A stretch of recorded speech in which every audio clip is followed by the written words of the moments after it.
ஆண்டவராகிய இயேசு கிறிஸ்துவின் இணைய நாமத்தினாலே உங்கள் யாவருக்கும் என் அன்பையும் வாழ்த்துதலையும் தெரிவித்துக் கொள்கிறேன். இந்த நாளில் உங்களோடு கூட பகிர்ந்து கொள்ளும்படியாய் தெரிந்து கொண்ட வேதத்தின் கதாபாத்திரம் லோத்தின் மனைவி. ஏன் லோத்தின் மனைவிக்கு பெயர் இல்லையா என்போருக்கு லோத்தின் மனைவிக்கு பெயர் இருந்திருக்கும், ஆனால் வேதம் கூறவில்லை. எனவே நாமும் இந்த நாளில் லோத்தின் மனைவி என்றே இந்த வசனங்களை தியானிப்போம். ஆனால் நெற்றியில் பொறி தட்டியது போல ஒரு வசனத்தை ஆண்டவராகிய இயேசு கிறிஸ்து லூக்கா 17ஆம் அதிகாரம் 32வது வசனத்தில் கூறியுள்ளார். அது என்ன வசனம் என்று சொன்னால், லோத்தின் மனைவியை நினைத்து கொள்ளுங்கள் என்று சொல்லி. இந்த உலகத்தில் லட்ச ஜனங்கள் இருக்க இந்த லோத்தின் மனைவியை மாத்திரம் நாம் ஏன் நினைக்க வேண்டும் என்று சொன்னால், நினைத்து கொள்ளும்படியான 3 காரியங்கள் அவள் வாழ்வில் நிகழ்ந்திருப்பதை நம்மால் அறிந்து கொள்ள முடிகிறது. அதை உங்கள் முன்பாக இன்றைக்கு வரிசைப்படுத்த இருக்கின்றேன். அதற்கு முன்பதாக அவள் வாழ்வில் காணப்பட்ட 3 சிறப்பான காரியங்களை இப்பொழுது உங்கள் முன்பாக பகிர இருக்கின்றேன். அதில் முதலாவது சிறப்பான காரியம் என்னவென்று சொன்னால், அவள் நீதிமானின் மனைவியாக காணப்பட்டாள். அதாவது லோத் நீதிமானாக காணப்பட்டான். இதற்கு வேதத்தில் ஆதாரம் உண்டு. இதை நாம் ஆதியாகமம் 18வது அதிகாரம் 23ஆம் வசனத்தில் பார்க்கலாம். இங்கே ஒரு சம்பவம் நிகழ்கிறது. அது என்னவென்று சொன்னால், ஆண்டவர் சோதோம் குமாராவை அழிக்க இந்த பூமிக்கு இறங்கி வந்திருக்கிறார். எனவே போகிற போக்கில் ஆபிரகாமை பார்த்து இந்த தகவலை சொல்கிறார். உடனே அவர்கள் அக்கிரமம் பெரிதான், பாவத்தின் சம்பளம் மரணம் தானே, எனவே மரணம் அடையட்டும் என்று சொல்லி அவர் சொல்லாதபடிக்கு அவர் திரைப்பிலே நிற்கிறார். ஆண்டவர் முன்பாக அவர் தன்னை தாழ்த்தி இவ்வாறாக ஒரு காரியத்தை சொல்கிறார். அதைத்தான் நாம் ஆதியாகமம் 18:23 பார்க்கலாம். அதில் துன்மார்க்கனோடே நீர் நீதிமானையும் அழிப்பீரோ என்று சொல்லி ஒரு கெஞ்சுதலான ஒரு ஜெபத்தை கேட்கிறார். பின்பு 50லிருந்து 10 நபர்கள் வரைக்கும் நான் துன்மார்க்கருடைய நீதிமானை அழிக்க மாட்டேன் என்று சொல்லி அந்த காரியங்களை அவர்கள் 2 பேரும் மாறி மாறி பேசிக்கொள்வதை நம்மால் அறிந்து கொள்ள முடிகிறது. இந்த காரியத்தில் லோத்து நீதிமானாய் இருந்தான் என்பதும், அதை விடுத்து 2 பேதுரு 2ஆம் அதிகாரம் 8வது வசனத்தில் நீதிமானாகிய லோத்து என்று கூறப்பட்டுள்ள அந்த வசனத்திலிருந்தும் லோத்து நீதிமான் என்பதை நம்மால் அறிந்து கொள்ள முடிகிறது. இன்றைக்கு மன வாழ்க்கைக்கு ஆயத்தப்பட்டு கொண்டிருக்கிற வாலிப தம்பி தங்கச்சிமாருக்கு நான் சொல்லக்கூடிய ஒரு காரியம் என்னவென்று சொன்னால், உங்கள் வாழ்க்கையில் அநேக கனவு கோட்டைகள் இருக்கும். எனக்கு வரக்கூடிய பெண்ணோ ஆணோ அவள் அழகுள்ளவளாக, அந்தஸ்து உடையவளாக, பணம் பலம் படைத்தவராக, பட்டமும் பதவியும் உடையவராக இருக்க வேண்டும் என்றெல்லாம் சொல்லி நீங்கள் ஒரு பட்டியலையே போட்டிருக்கலாம். இது நல்லதுதான். ஆனால் அதற்கு முன்பதாக முதலாவதாக உங்களது மன வாழ்க்கைக்கான அந்த நபர் அவர் ஆவிக்குரியவரா, அதாவது இயேசுவின் இரத்தத்தால் கழுவப்பட்ட நீதிமானாக, நீதி உடையவளாக இருக்கிறாள் என்று சொல்லி நீங்கள் பார்க்கும் பொழுது உங்கள் வீட்டின் தலைவராக இயேசு இருப்பார். உங்கள் இல்லம் கண்மலையாகிய ஆண்டவர் மீது கட்டப்பட்ட ஒரு வீடாக இருக்கும். அப்பொழுது உங்கள் மனவாழ்வு நறுமணம் வீசக்கூடிய ஒரு வாழ்வாக இருக்கும் என்பதில் சந்தேகமில்லை. இங்கே அப்பேற்பட்ட ஒரு பெரிதான ஸ்லாக்கியம்தான் லோத்தின் மனைவிக்கு கிடைத்திருக்கிறது. காரணம், அவளது வாழ்க்கை துணையாகிய லோத்து நீதிமானாக காணப்பட்டான். இரண்டாவதாக அவள் சமூக அந்தஸ்து உடைய ஒரு பெண்மணியாக காணப்பட்டாள். நாம் எல்லோரும் அறிந்தபடி ஆஸ்தி இருக்கும் பொழுது அந்தஸ்து தானாக வந்து விடுகிறது. இவன் ஆஸ்தி உடைய ஒரு சீமானாக காணப்பட்டான். நாம் எல்லோரும் அறிந்தபடி ஆபிரகாமின் நெருங்கிய உறவினர், அதாவது தம்பி மகன்தான் லோத்து. ஆபிரகாமை போலவே ஊர் எனும் கல்தேய பட்டணத்திலிருந்து புறப்பட்டவன். அவனது தகப்பனாகிய ஆரான் இறந்த பிறகு தாத்தாவாகிய தேராகையும் மூத்த தகப்பனாகிய ஆபிரகாமின் கரங்களை பிடித்துக்கொண்டு அவர்களோடு கூட தன் வாழ்க்கை பயணத்தை துவங்க ஆரம்பித்தான். இவன் துவங்கி வரும்பொழுது இப்பேற்பட்ட ஆசைகளோடு கூட தான் வந்தானா என்று சொன்னால் இல்லை.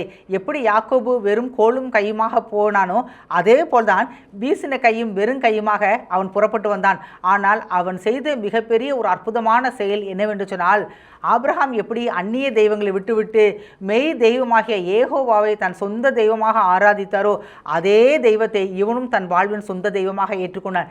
எனவே ஆபிரகாமை போலவே இந்த லோத்தும் ஆசீர்வதிக்கப்பட்டான் என்று சொல்லி ஆதியாகமம் 13ஆம் அதிகாரம் 5வது வசனத்தில் பார்க்கலாம். அங்கே அவன் ஆஸ்திகளுடைய ஆடு மாடுகளை உடைய சீமானாய் இருந்தான் என்று சொல்லி வேதம் கூறுகிறது. இப்பொழுது இந்த ஆசீர்வாதம் ஒரு பிரச்சனையை கொண்டு வந்தது. அது என்னவென்று சொன்னால், ஆபிரகாமும் லோத்தும் இனிமேல் ஒன்றாய் பயணிக்க முடியாது, அதாவது ஒரே இடத்தில் வாழ முடியாது என்கிற சூழ்நிலை ஏற்பட்ட பொழுது ஆபிரகாம் லோத்தை அழைத்து அவனுக்கு விருப்பமான ஒரு இடத்தை தெரிவு செய்து கொள்ள அனுமதி அளித்தார். அப்படி அவன் தெரிவு செய்து கொண்ட இடம்தான் சோதமும் குமோராவும். அப்படி அங்கே செல்லும் பொழுது இத்தனை ஆசீர்வாதங்களோடு கூட அவன் புறப்பட்டு சென்றான். இப்படித்தான் அவன் ஆஸ்தி உடையவனாக விளங்கினான். அது மாத்திரமல்ல, நாம் 19ஆம் அதிகாரம் 1வது வசனத்தில் பார்க்கும் பொழுது லோத்து சோதோமின் வாசலிலே உட்கார்ந்து சொல்லி நம்மால் அறிய முடிகிறது. பொதுவாக இப்பேற்பட்ட பட்டண வாசல்கள் யார் அமருவார்கள் என்று சொன்னால், படிக்காதவர்களும் வம்பிழுப்பவர்களும் வேலைவாய்ப்பு இல்லாதவர்களும் அமர்ந்திருக்க மாட்டார்கள்.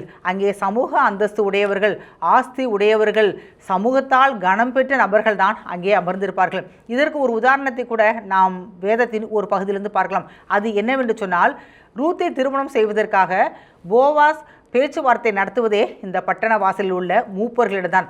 அத்தகைய பேர் பெற்றவனாக இங்கே லோத் காணப்பட்டான். இப்படி பட்டண வாசலில் அமர்ந்து ஒரு நல்ல காரியங்களை பேசக்கூடிய ஒரு சமூக அந்தஸ்து உடைய லோத்தின் மனைவியாக இவள் இருப்பதனால் அதே சமூக அந்தஸ்து இவளுக்கும் கிடைக்கும் என்பதில் எந்த விதமான சந்தேகமும் இல்லை. மூன்றாவதாக, அவள் அற்புதங்களை கண்டவளாக காணப்பட்டாள். என்ன அற்புதத்தை அவள் கண்டாள் என்று சொன்னால், இவளது வீட்டிற்கு தேவதூதர்கள் வருகிறார்கள். தேவதூதர்கள் ஒரு வீட்டிற்கு வருவது என்பது சாதாரண விஷயமா? ஆனால் இவளது வீட்டிற்கு தேவதூதர்கள் வந்தார்கள்.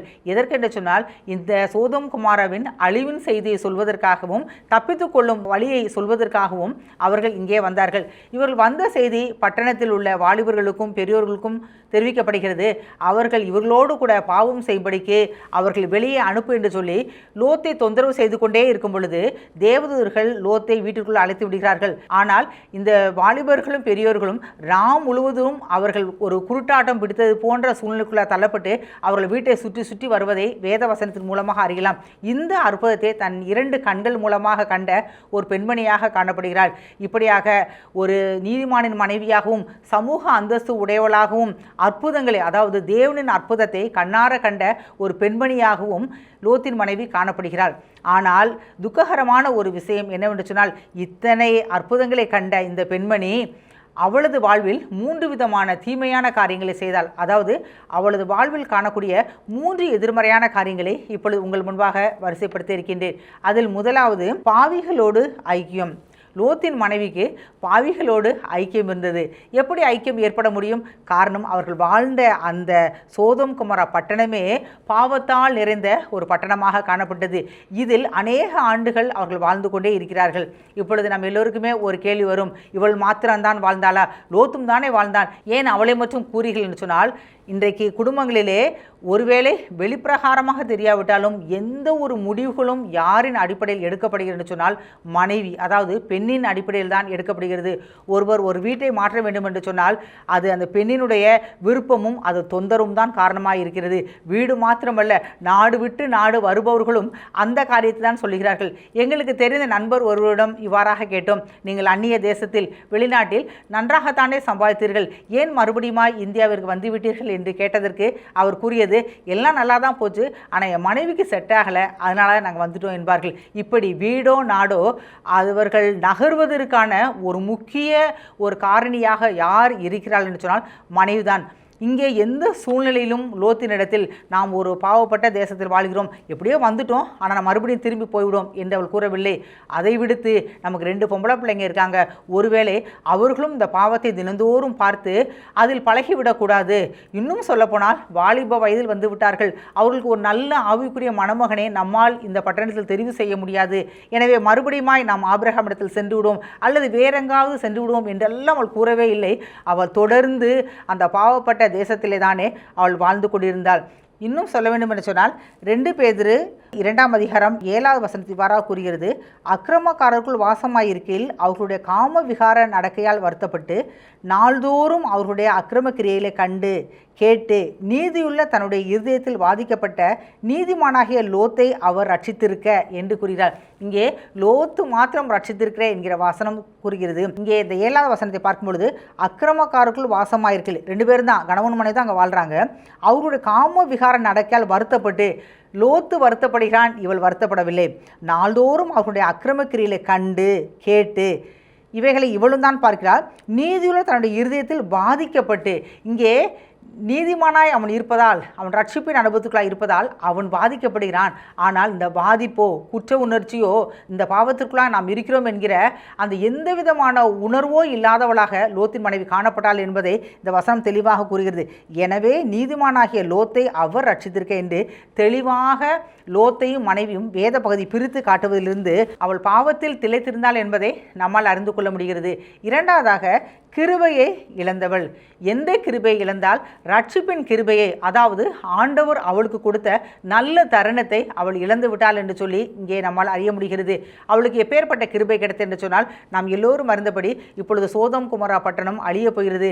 அது வெறும் அழிவல்ல, அது நோவா காலத்தில் உள்ளது போல தண்ணீரினால் அழிவல்ல. நோவா காலத்திலும் தண்ணீரினால் மொத்த ஜனமும் ஆண்டு விட்டார்கள். ஆனால் இங்கே அக்கினியும் கந்தகத்தையும் ஆண்டவர் வருஷித்து இந்த பட்டணத்தை அழிக்கப் போகிறார் என்ற செய்தியை அவள் கேள்விப்பட்டும் அந்த கிருபையை அவள் இழந்து விட்டாள். அதோடு கூட இவளது வீட்டிற்கு தேவதூதர்கள் வருகிறார்கள். இன்றைக்கு கூட நம்முடைய வாழ்க்கையில் ஏதாவது ஒரு பிரச்சனை இருக்கும் என்று சொன்னால், ஒரு துயரத்துக்குள்ளாய் நாம் சென்று கொண்டிருப்போம் என்று சொன்னால், தேவதூதரை போல யாராவது ஒரு ஊழியர்கள் வருவார்கள். அவர்கள் கர்த்தருடைய வார்த்தையை சொல்லுவார்கள். அதே போல்தான் இங்கே உண்மையாகவே தேவதூதர்கள் வருகிறார்கள். அவர்கள் எதற்கு வருகிறார் என்று சொன்னால், இங்கே வந்தார்கள், அவர்கள் உணவருந்தினார்கள், தங்கினார்கள். அதோடு கூட அவர்கள் திரும்பி போய்விடவில்லை. இந்த தேசம் அழிய போகிறது, நீங்கள் தப்பித்துக் கொள்கிறீர்கள் என்ற எச்சரிப்பின் செய்தியை அவளுக்கு கூறினார்கள். இதையும் அவள் என்ன செய்தால், அவள் பெரிதாக அவள் எடுத்துக்கொள்ளவே இல்லை. அடுத்ததாக இந்த செய்தி வீட்டு வாசல் வரை வரவில்லை, வீட்டிற்குள்ளும் வந்தது இந்த ரட்சிப்பின் செய்தி. இன்றைக்கு அநேகர் சொல்லுவாங்கல்ல, எனக்கு மாத்திரம் இந்த செய்தி முதலே தெரிஞ்சிருச்சுன்னா, இந்த இயேசு தான் ரட்சகன் தெரிஞ்சிருந்தா நான் இப்படியெல்லாம் அழிஞ்சிருக்க மாட்டேன், நான் இப்படி துன்மார்க்கமாக வாழ்ந்திருக்க மாட்டேன், இன்றைக்கு எல்லாவற்றையும் நான் இழந்து விட்டேன் என்றெல்லாம் சொல்வார்கள். ஆனால் இனி ஒருவர் அவ்வாறாக சொல்லவே முடியாது.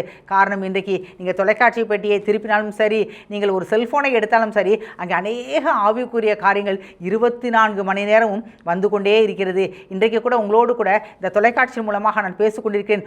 உங்கள் வீட்டின் இல்லத்திற்குள்ளாய் ஆண்டவருடைய சத்தம் என்னாலும் கேட்டுக்கொண்டே இருக்கிறது. இதை கேட்டும் மனம் திரும்பாதவர்கள் தான் லோத்தின் மனைவி போன்றதான ஒரு அழிவு வரும். இங்கே வீட்டிற்குள்ளாய் ரட்சிப்பின் செய்தி வந்தது, அதையும் அவள் பெரிதாக எடுத்துக்கொள்ளவில்லை. எனவே தான் அவள் போனாள், ஆனால் வழியிலேயே அழிந்து விட்டாள். இதிலிருந்து பார்க்கும் பொழுது அவள் ஆண்டவரது கிருபையை அவள் இழந்தாள் என்பதை நம்மால் அறிந்து கொள்ள முடிகிறது. மூன்றாவதாக, லோத்தின் மனைவியின் வாழ்வில் காணப்பட்ட எதிர்மறையான காரியம் என்னவென்று சொன்னால், முழுமையான கீழ்ப்படிதல் இல்லை. அவள் கீழ்ப்படிந்தாள். இது நம்ம எல்லோருக்குமே தெரியும். கீழ்ப்படிந்த படினால் தான் கணவனோடும் தனது 2 பெண் பிள்ளைகளோடு கூட சோதோம் குமோரா விட்டு அவள் புறப்பட்டாள். அவள் ஓடி போனால், பாதி தூரம் வரை ஓடினாள். ஆனால் முழுமையாக கீழ்ப்படியவில்லை. காரணம் என்னவென்று சொன்னால், அவளது உள்ளத்தில் உலகம் இருந்தது.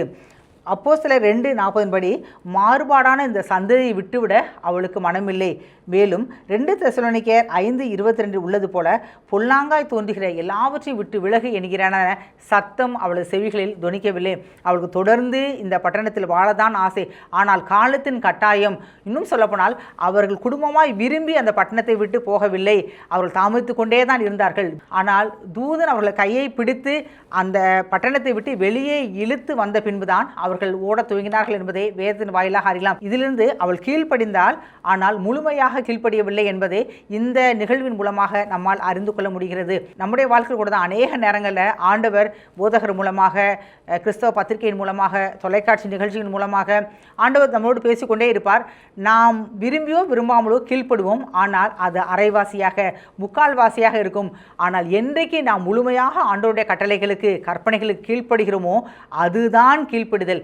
இங்கே கீழ்ப்படிந்தால், ஆனால் அரைகுறையாக கீழ்ப்படிந்தால். எனவே அவளது அந்த கீழ்ப்படிதல் முழுமை பெறவில்லை. பின்பு என்னதான் நிகழ்ந்தது என்று சொன்னால், ஆதியாகமம் 19ஆம் அதிகாரம் 17ஆம் வசனத்தில் ஜீவன் தப்ப ஓடிப்போ என்கிற ஒரு செய்தி கேட்கப்படுகிறது. ஒரே வசனத்தில் தான் இந்த கட்டளை கொடுக்கப்பட்டுள்ளது. ஜீவன் தப்ப ஓடிப்போ என்பதற்கு கீழ்ப்படிந்தால், பின்னிட்டு பாராதே என்பதற்கு அவள் கீழ்ப்படியவில்லை. அதன் முடிவு அவள் உப்பு தூணாய் மாறிவிட்டாள். இன்றைக்கும் இஸ்ரவேல் தேசத்திற்கு புனித பயணம் செல்பவர்கள் மறக்காமல் அவர்கள் பார்க்கும் ஒரு இடம் என்னவென்று சொன்னால், லோத்தின் மனைவியின் அந்த உப்பு சிலையை தான் அவர்கள் பார்ப்பார்கள். அவள் நின்று கொண்டிருக்காள். ஆனால் அவளது முகமோ சோதம் குமாராவை நோக்கி பார்த்து கொண்டே இருக்கிறது. அவளது உடலில் உயிரில்லை. அவள் எந்த சோதமை ஆசையோடு இச்சையோடு திரும்பி பார்த்தாலோ அந்த கண்களிலே ஜீவன் இல்லாதிருப்பதை நம்மால் அறிந்து கொள்ள முடிகிறது. இது ஒரு பெரிதான ஒரு எச்சரிப்பின் செய்தியை நாம் கொடுக்கிறது. நாம் ஆண்டவர் இட்ட கட்டளையை முழுமையாய் கீழ்ப்படியாத போது, விட்டுவிட வேண்டிய பாவங்களையோ நபர்களை விடாத போது இப்பேற்பட்ட அழிவு வரும் என்பதற்கு லோத்தின் மனைவி ஒரு உதாரணமாக காணப்படுகிறாள். இவள் மாத்திரம் அழியவில்லை. இவள் தனது 2 பிள்ளைகளையும் குடும்பத்தையும் அழித்து விட்டாள் என்பதையும் வேதத்தின் வாயிலாக அறியலாம். பின்பு லோத்தும் அவளது 2 குமாரத்திகளும் ஒரு குகையில் வாழ்கிறார்கள். அங்கே தன் தகப்பன் மூலமாகவே அந்த 2 பேரும் பிள்ளைகளை பெற்றுக்கொள்கிறார்கள். இப்படியாக ஒரு அசுத்தமான சபிக்கப்பட்ட ஒரு சந்ததியை யார் விட்டு சென்றால் சொன்னால், லோத்தின் மனைவி விட்டு சென்றால். அந்த பிள்ளைகள் யார் என்று சொன்னால், அவர்கள்தான் மோவாபியர்களும் அம்மோன் புத்திரர்களும். இந்த 2 பேருமே இஸ்ரவேல், அதாவது வாக்கு பண்ணப்பட்ட ஆபிரகாமின் சந்ததியினருக்கு எந்நாளும் அவர்கள் ஒரு மன உளைச்சலையும் அவர்கள் ஒரு குடைச்சலையும் கொடுக்கக்கூடிய சந்ததிகளாக காணப்பட்டார்கள். இதற்கு என்ன காரணம் என்று சொன்னால், லோத்தின் மனைவியின் பின்னிட்டு பார்த்த அந்த கீழ்ப்படியாமையே காரணமாக காணப்படுகிறது. இந்த நாளில் லோத்தின் மனைவி நினைத்துக்கொள்ளுங்கள் என்கிற காரியத்துக்கு 3 விதமான காரியங்களை உங்கள் முன்பாக நான் கூறினேன். அது பாவிகளோடு ஐக்கியம். இன்றைக்கு நாம் பாவிகளோடு ஐக்கியம் உடையவர்களாக காணப்படுகிறோமா என்று சொல்லி நாம் நம்மை ஆராய்ந்து பார்ப்போம். இரண்டாவதாக, கிருபை இழந்தால் ஆண்டவர் பட்சபாதமுடைய தேவன் அல்ல, அவர் எல்லோருக்கும் கிருபை பொழிகிற தேவன். இன்றைக்கு எந்த காரியத்தில் தேவன் உங்களுக்கு கிருபையை அளித்திருக்கிறாரோ அந்த கிருபையை நீங்கள் பெற்று அனுப்புவீங்கள். மூன்றாவதாக, முழுமையாக கீழ்ப்படியவில்லை. இன்றைக்கு ஒருவேளை அரை மனசோடு அரைகுறையோடு கூட ஆண்டோட சத்தத்தை கேட்டுக்கொண்டு இருப்பீர்கள் சொன்னால், கீழ்ப்படியாமல் இருப்பீர்கள் சொன்னால், முழுமையாக உங்களுடைய வாழ்க்கையை ஆண்டோருக்கு ஒப்புக் கொடுங்கள். அப்பொழுது உங்களுடைய வாழ்க்கை மிகுந்த ஆசீர்வாதத்தை கொண்டு வரும். இன்றைக்கு லோத்தின் மனைவி நினைத்துக் கொள்ளுங்கள், இது நன்மையான காரியம் அல்ல, இது எதிர்மறையான காரியம்தான். எதிர்மறையான காரியத்தின் மூலமாக கூட சத்தியத்தை நமக்கு சொல்ல முடியும் என்பதை சத்திய வேதம் நமக்கு கொட்டி கொண்டிருக்கிறது. இந்த நாளில் லோத்தின் மனைவி நமக்கு ஒரு எச்சரிப்பின் செய்தியை தன்னுடைய எதிர்மறையான அந்த காரியத்தின் மூலமாக வெளிப்படுத்தினார். எனவே நாம் இதை கண்டு நேர்மறையான வழிகளில் செல்வோம். கர்த்தர் அதற்கான கிருபைகளை தந்து நம்மை வழிநடத்துவாராக. கர்த்தர் தாமே இந்த வார்த்தைகளை நமக்கு ஆசீர்வாதமாக மாற்றி தருவாராக. ஆமேன்.